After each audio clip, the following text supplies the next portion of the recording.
Hey there, Angie Wagler for Arise Now and the 2-Minute Wake-Up Call.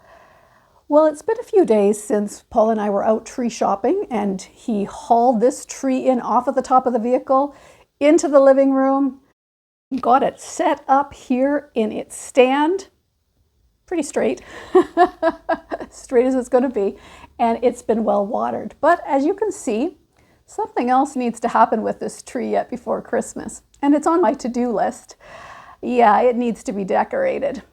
Well, it got me thinking. Seeing this bare tree has got me thinking. The first thing that I normally do with the tree is I take the lights, and they need to be untangled, and we string them on the tree and we light it up. Well, when the lights are on the tree and the tree is all decked out, it is glorious, especially when the lights are low.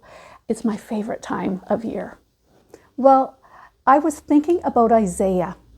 I was thinking about some of the things that Isaiah said. He was a prophet in the nation Israel, and he prophesied Jesus' birth 700 years before Jesus came. And I want to read to you from Isaiah chapter 9. I'm going to start in verse 1. Nevertheless, there will be no more gloom for those who were in distress. In the past, he humbled the land of Zebulun and the land of Naphtali. But in the future, he will honor Galilee of the Gentiles by way of the sea along the Jordan. The people walking in darkness have seen a great light.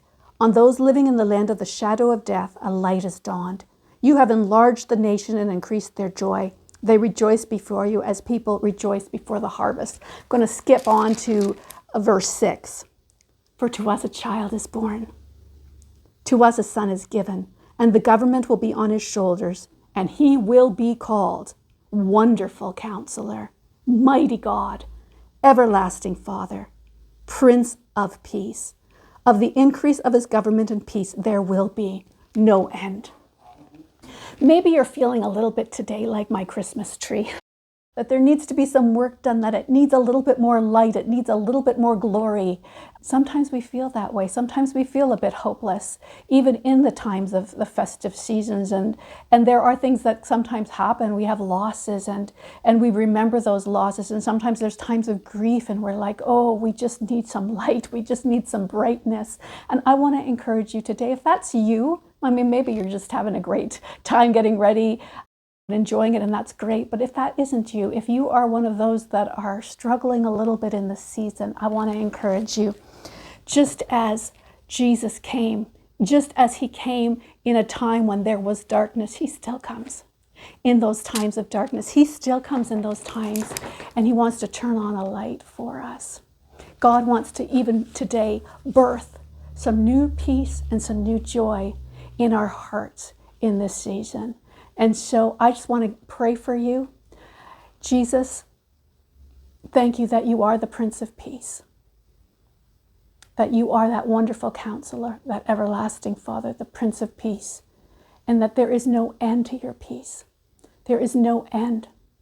And that there's an increase, that you do a thing called increase in our lives. So would you take the little that we have, be that a little peace, be that a little joy, and would you multiply that? Would you multiply that would shine forth in our lives in this season? Well, something for you to think on. And until we meet again, stay awake and stay alert.